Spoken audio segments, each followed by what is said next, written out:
ভাই ভাই 2 দিন ধরে কিছু খাই না ভাই, আর কিছু টিয়া দেন ভাই। ভাই আনের দেন মায়া লাগছে, কিন্তু ভাই আর পকেটে তো অনেক টিও নাই। আর অন্য একদিন আইন, অন্য একদিন আনের টিয়া দিয়াম। আচ্ছা ভাই মাফ করেন। হ্যাঁ ভাই ভাই ভাই, হ্যাঁ সান সবিরে লোকটারে চিনেননি? না ভাই আমি চিনি না ভাই। আরে ভাই ধরেন, চিনতে না হারেন। আরে না ভাই আমি চিনি না ভাই। ভাই আনে চোখে হানি চাই, চোখের হানিটা একটু মোছেন। ভাই মোবাইলটা একটু রান আই, 2 মিনিটের ভিতরে আইতাম, একটু কামে যাইতে আছে, থাইকে নিয়ে হ্যাঁ। আচ্ছা দেন ভাই, আর তো হয়ে গেছে, বালা থাকেন। হ্যাঁ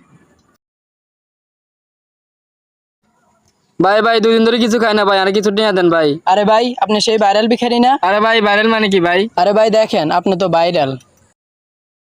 সো হ্যালো বন্ধুরা, আজকে সকালে একজন ভিখারি আমার কাছে ভিক্ষা নেওয়ার জন্য আসছে। তারপর আমি পকেটে হাত দিয়ে দেখলাম আমার পকেটে 1 টাকাও নাই। তারপর আমি আমার ফোনটা তাকে দিয়ে দিলাম। প্রথমবার তো সে নিতেই চাচ্ছিল না। তারপর আমি বললাম এই ফোনটা আপনি বিক্রি করে অনেক টাকা পাবেন, তা দিয়ে আপনার সংসার খুব ভালোভাবে চলবে। তো বন্ধুরা, সে ফোনটা পেয়ে সে খুশির ঠেলায় কান্না করে দিল। তারপর আমি তাকে বিদায় দিয়ে চলে আসলাম। তো বন্ধুরা, আমার মতো এরকম ভালো মানুষের জন্য তো ভিডিওতে একটা লাইক আর একটা সাবস্ক্রাইব করাই যায়।